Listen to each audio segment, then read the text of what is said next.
Subhanallah, keuntungan kita bersalawat, dapat diampuni dosanya, disembuhkan penyakitnya, disihatkan badannya, bahkan dikabulkan hajatnya.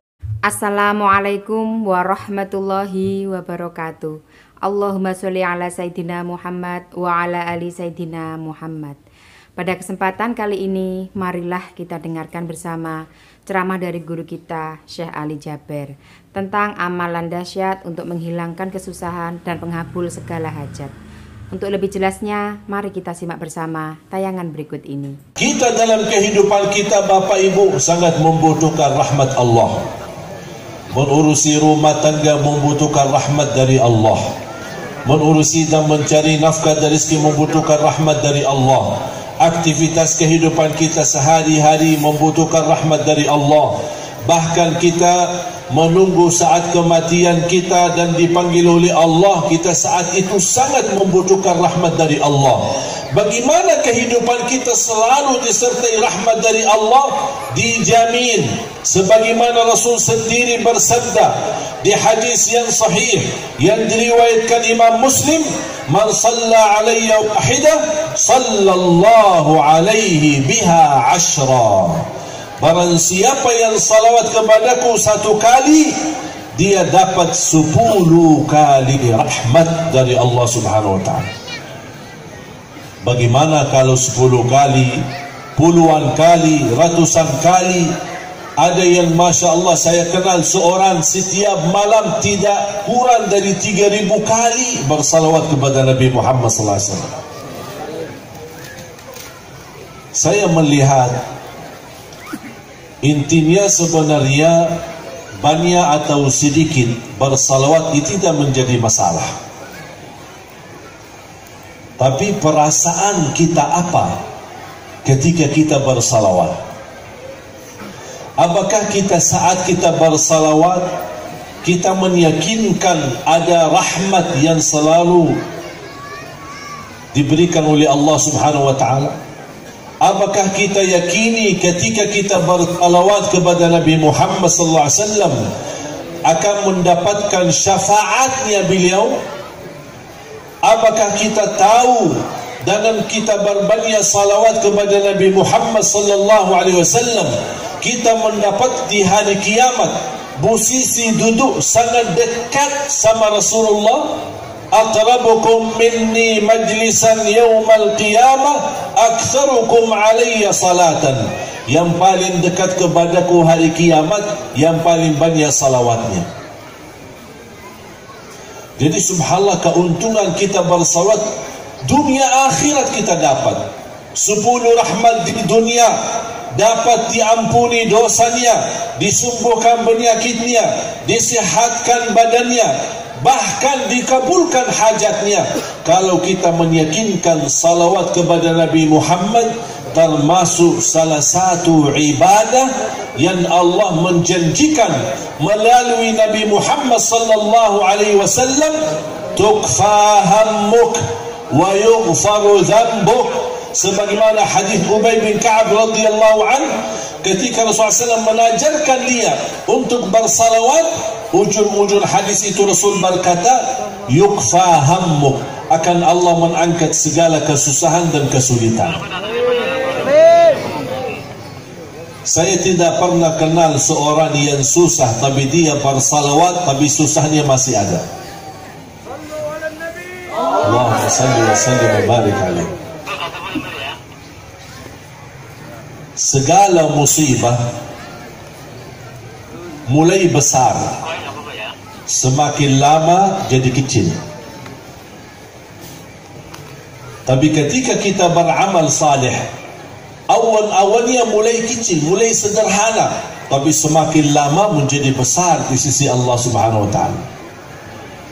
Oleh karena itu jamaah sekalian, saya ingin kali ini setiap malam sempatkan masing-masing bersalawat kepada Nabi Muhammad SAW. Tapi mohon, kalau kita lagi bersalawat, harus kita ingat, yang pertama, kita sebagai manusia tidak mampu sendiri bersalawat kepada Nabi Muhammad sallallahu alaihi wasallam. Kita ingat ketika kita bersalawat, kita sebagai manusia tidak mampu bersalawat sendiri kepada Nabi Muhammad sallallahu alaihi wasallam. Faham tak? Bingung ini. Maksudnya apa kok kita tidak bisa sendiri bersalawat? Sekarang saya bertanya, bisa enggak Bapak Ibu salawat kepada Nabi Muhammad? Bisa? Bisa apa? Kalau saya berkata bisa tasbih, bisa. Ucapan apa? Subhanallah. Bisa tahmid? Bisa. Bilang apa? Alhamdulillah. Bisa tahlil? Bilang apa? La ilaha illallah. Bisa takbir? Allahu Akbar. Bisa bersalawat? Tak bisa. Tak bisa. Kita tak bisa sendiri bersalawat. Terus selama ini kita bersalawat gimana? Selama ini kita bersalawat minta tolong kepada Allah yang salawat, bukan kita yang salawat. Karena kita mengucapkan apa? Allahumma salli ala Sayyidina Muhammad. Artinya apa? Ayo terjemahkan. Artinya apa? Ya Allah, mohon salawatlah kepada. Berarti kita apa? Selama ini sebenarnya salawat kita merupa doa, memohon kepada Allah, Allah yang salawat. Mengapa Allah tidak memberikan manusia bisa bersalawat sebagaimana bisa tasbih? Apakah perlu bilang Allahumma subhanallah? Perlu begitu? Langsung aja kan? Subhanallah. Allahumma la ilaha illallah.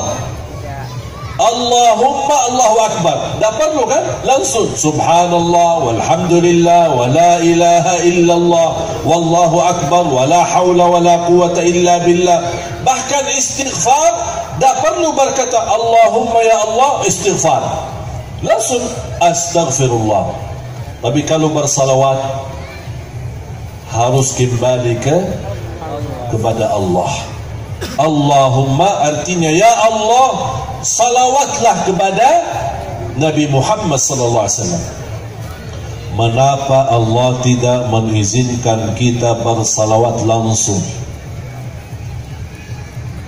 Makanya ketika turun ayat Innallaha wa malaikatahu yusalluna 'alan nabi ya ayyuhalladzina amanu sallu 'alaihi wa sallimu taslima. Bisa enggak salam kepada Rasulullah? Bisa enggak salam? Jawab dong. Bisa enggak salam kepada Rasul? Bisa. Ucapannya apa? Assalamu alayka ayyuhan nabiyyu wa rahmatullahi wa barakatuh. Tidak perlu berkata Allahumma assalamu alayka. Bisa aja langsung salam sama Rasul. Bebas, semua berhak salam kepada Rasulullah SAW. Tapi salawat kita tidak bisa. Makanya sahabat ketika turun ayat ini, yang mereka ngerti bahasa, mereka faham agama, mereka gurunya Nabi Muhammad sallallahu alaihi wasallam. Tapi padahal ketika turun ayat ini, ya ayyuhalladzina amanu sallu alaihi, hei orang beriman bersalawatlah, mereka datang kepada Rasul. Ya Rasulullah, mohon maaf, kami faham salam kepadamu, tapi bagaimana salawat kepada? Kalau mereka kan mengerti bahasa Arab, mengerti bahasa wahyu, mengerti bahasa Al-Quran, tak perlu mereka bertanya. Tapi kenapa pas turunnya ayat ini, mereka langsung datang melaporkan kepada Rasulullah SAW, ya Rasulullah, Salam kita sudah tahu, sebagaimana kita belajar di dalam tahiyat, at-tahiyatus salawatut thayyibatul mubarakat, terus assalamu alayka ayyuhan nabiyyu wa rahmatullahi wa barakatuh, sambil Rasulullah SAW bersabda, man sallama alayya raddallahu ilayya ruhi fa arudda alayhi salam. Rasulullah SAW bersabda, barang siapa yang salam kepadaku, Allah akan kembalikan ruh kepada diriku dan aku menjawab salamnya. Allahu Akbar. Subhanallah, masih Rasul berkenan menjawab kita. Mohon maaf kita yang masih banyak dosa, banyak kekurangan, banyak kebodohan agama, masih awam sekali. Tapi dengan kita mengucapkan assalamu alayka, Rasul mau menjawab kita, waalaikumsalam, bahkan menyebut nama kita. Berarti semakin banyak salam kepada beliau, berarti semakin dikenal, tahu suaranya, tahu namanya. Nanti di hari kiamat ketika kita manggil, oh ini yang suka salam kepada saya di dunia. Secara khusus Allah kembalikan ruhnya kepada Nabi Muhammad dan dia menjawab waalaikumsalam warahmatullahi wabarakatuh. Walaupun kita berada di sini, Nabi Muhammad SAW berada di kota Madinah, tapi ketika kita salam, Rasulullah SAW jawab kita. Salam ya Rasulullah, kami tahu salam kepadamu, tapi mohon maaf Allah berintahkan ya ayyuhalladzina amanu sallu alaihi wa sallimu taslima. Salam kami sudah tahu, tapi bagaimana salawat kepadamu? Nabi Muhammad SAW menerima wahyu secara langsung, dijawab oleh malaikat Jibril. Katakan ya Rasulullah kepada mereka, Allahumma salli ala Muhammad wa ala ali Muhammad kama sallaita ala Ibrahim wa ala ali Ibrahim innaka Hamidum Majid, wa barik ala Muhammad wa ala ali Muhammad kama barakta ala Ibrahim wa ala ali Ibrahim fil alamin innaka Hamidum Majid. Ada 7 riwayat yang menyebutkan salawat seperti ini. Dari Siti Aisyah, dari Abdullah bin Umar, dari Abdullah bin Abbas, dari Abdullah bin Mas'ud, dan para sahabat yang lain. 7 disebutkan para sahabat berawi hadis menyebutkan cara salawat kepada Nabi Muhammad SAW. Dan semuanya tidak terlepas dari kata Allahumma. Artinya kita semua kembali memohon kepada Allah Subhanahu wa ta'ala. Karena jamaah sekalian, tidak ada yang bisa mencintai Nabi Muhammad sebagaimana Allah mencintai Nabi Muhammad sallallahu alaihi wasallam. Sejauh mana kita cinta Rasulullah, bahkan aku heran ada orang berkata terhadap orang yang begitu luar biasa antusias dan cintaannya kepada Nabi Muhammad, langsung berkata, jangan berlebihan. Astagfirullahalazim. Kok bisa cinta kepada Nabi Muhammad menjadi berlebihan? Terus kalau ke dunia, cintaan dunia, cintaan harta namanya apa? Cinta anak. Masa cinta kita kepada Nabi Muhammad sudah menjadi jangan berlebihan. Kalau sesuatu yang memiliki batas, Bu, jangan tidur dulu. Sudah mulai lapar ya? Sabar ya? Alhamdulillah. Kalau sesuatu yang memiliki batas, kalau kita melalui batas, bilang apa? itu berlebihan. Kalau ada batas. Misal botol diisi air, ada batasnya enggak? Ada. Kalau kita berlebihan, apa yang terjadi? Tumpah. Ketahuilah jamaah sekalian, segala sesuatu memiliki batas. Tapi cinta kepada Rasulullah tidak ada batasnya. Makanya kembali kemampuan kita masing-masing. Ada yang bisa cinta Nabi Muhammad, tapi kalau bahasa saya pas-pasan, seenak-enak. Ada enggak yang cinta Nabi Muhammad luar biasa? Bahkan ada yang mencintai Nabi Muhammad lebih daripada harta. Ada lagi enggak lebih tinggi? Ada yang mencintai Nabi Muhammad lebih daripada istrinya, lebih daripada anaknya, bahkan lebih daripada kedua orang tuanya. Ada enggak lebih daripada itu? Ada enggak? Ada yang bisa mencintai Nabi Muhammad lebih dari dirinya sendiri.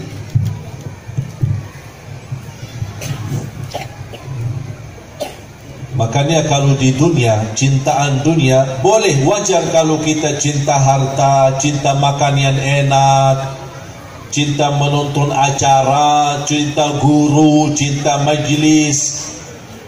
Tapi semua, segala cintaan itu ada batasnya.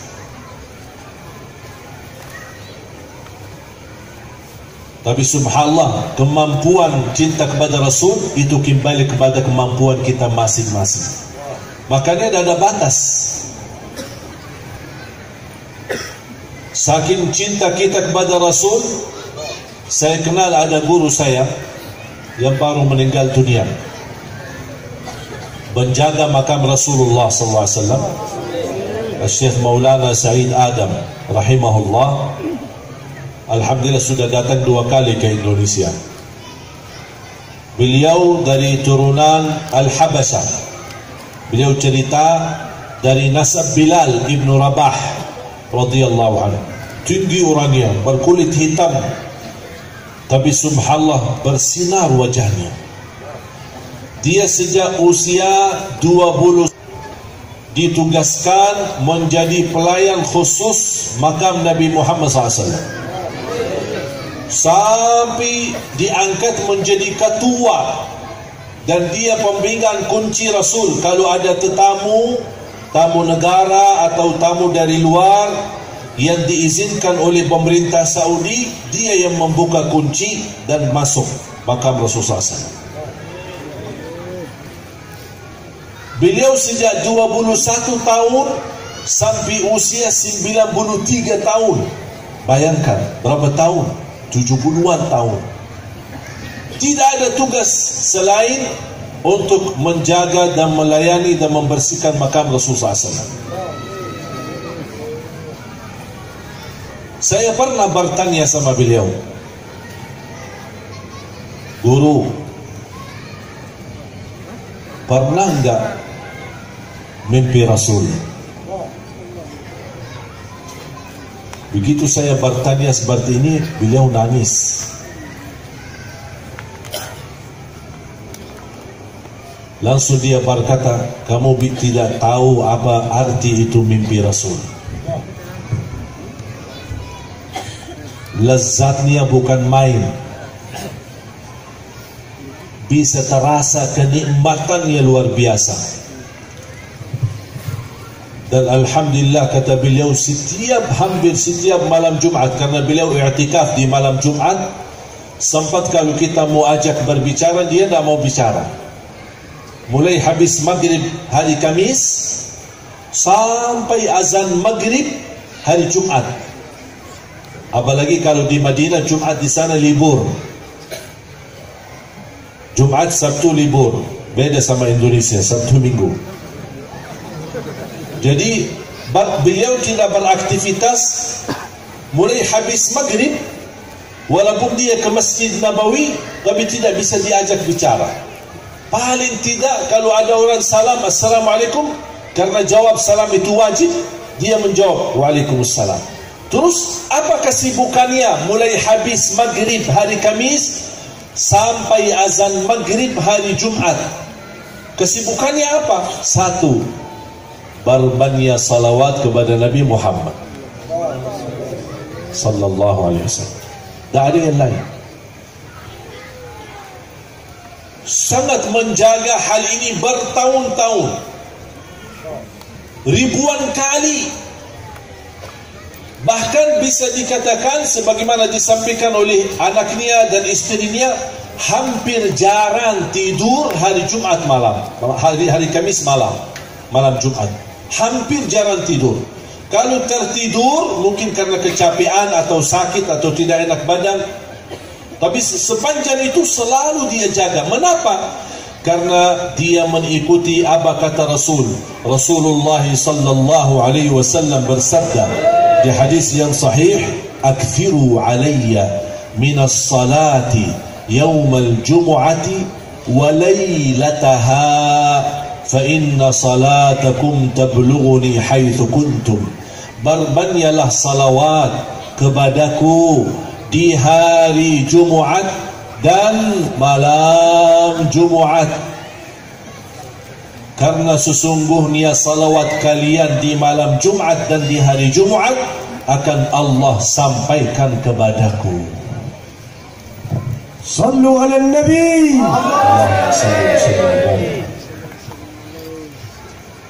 Bahkan kata Syekh, seorang ulama dan guru saya, Syekh Muhammad Ibn Muhammad Ibn Mukhtar Asy-Syanqiti, seorang ulama besar di Masjid Nabawi, pernah beliau berkata, kalau Rasulullah berpesan untuk berbanyak salawat kepadanya di malam Jumaat dan di hari Jumaat, malulah orang yang beriman kalau tertulis di dalam buku amal masing-masing amalan yang paling sedikit di malam Jumat dan di hari Jumat adalah salawat. Malu. Kenapa kita harus malu? Karena Rasul berkata, berbanyaklah salawat. Ternyata terisi di buku amal kita malam Jumat dan hari Jumat, paling sedikit amalannya adalah salawat. Bagaimana kita buktikan cinta Rasul? Katanya cinta Nabi Muhammad. Makanya jamaah sekalian, saya usulkan paling tidak 1000. Bisa enggak 1000? Kebanyakannya tidak apa-apa, tidak usah sekaligus. Cicil boleh, cicilan. Misal mulai hari Kamis, habis maghrib 100 kali. Habis Isya, karena habis Isya lumayan panjang, misal 200.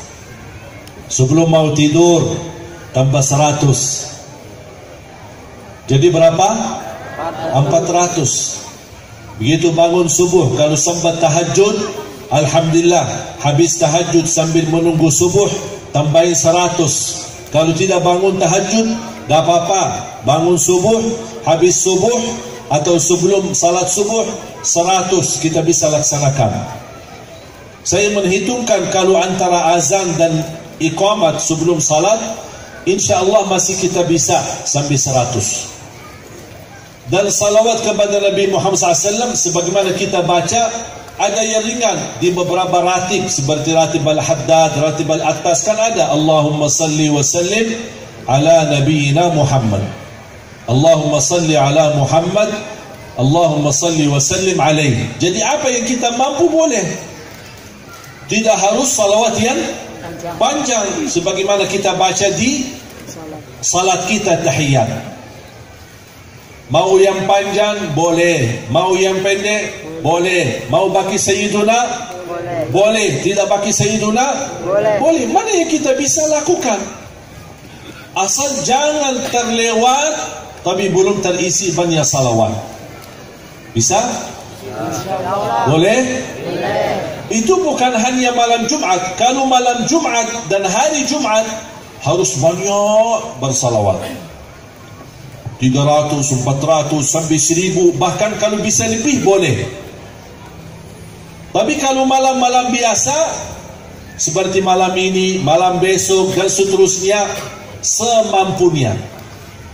Paling tidak setiap hari dan setiap malam 10 kali. Masa 10 kali juga tidak bisa? Boleh enggak 10 kali? Boleh. Mengapa saya berkata 10 kali? Ini bukan kata saya, tapi Rasulullah sallallahu alaihi wasallam bersabda di hadis yang sahih, "Man shalla alayya fil yawmi wal laylah 10 marratin kutibat lahu syafa'ati yawmal qiyamah." Barang siapa yang salawat kepadaku 1 hari dan 1 malam, artinya pagi hari dan malam hari, 10 kali dapat syafaatku. Ya Allah, menurut saya ini promo enak, dikasih amalan yang enak, ditambah cinta Rasul, tambah dapat syafaat. Jujur saja Bapak Ibu, boleh enggak saya ungkapkan yang jujur? Jujur ya? Tapi terima ya? Aku malu kalau lihat seorang Muslim lewat 1 hari, 2 hari tapi tidak bersalawat kepada Rasul. Cuma silahkan tanya diri, berapa hari lewat tidak bersalawat? Dan subhanallah, salawat enak. Kalau salat mungkin merasa berat, harus wudu, menghadapi kiblat, proses. Tapi kalau bersalawat enak. Mau wudu tidak wudu boleh, berdiri duduk berbaring boleh, menghadapi kiblat tidak menghadapi kiblat boleh, di rumah, di masjid, di jalan boleh, ibu-ibu sambil masak boleh. Allahumma shalli Allahumma shalli. Terus bersalawat. Nikmat, wallahi nikmat. Bahkan termasuk salawat seindah-indah amalan, seindah-indah ibadah, dan seindah-indah zikir. Kenapa? Karena banyak manfaatnya. Dengan bersalawat kepada Nabi Muhammad sallallahu alaihi wasallam terangkat kesusahan. Dengan berbanyak salawat kepada Nabi Muhammad terlunas hutang. Dengan berbanyak salawat kepada Nabi Muhammad dijamin dapat syafaat. Dengan banyak salawat kepada Nabi Muhammad diampuni dosanya. Dengan berbanyak salawat kepada Nabi Muhammad terkabul hajatnya. Apapun hajat kita, silahkan disalawatin, insyaallah terkabul. Demikian pembahasan kita kali ini. Semoga kita semua bisa istiqomah mengamalkannya. Amin, amin, ya Rabbal Alamin. Wassalamualaikum warahmatullahi wabarakatuh.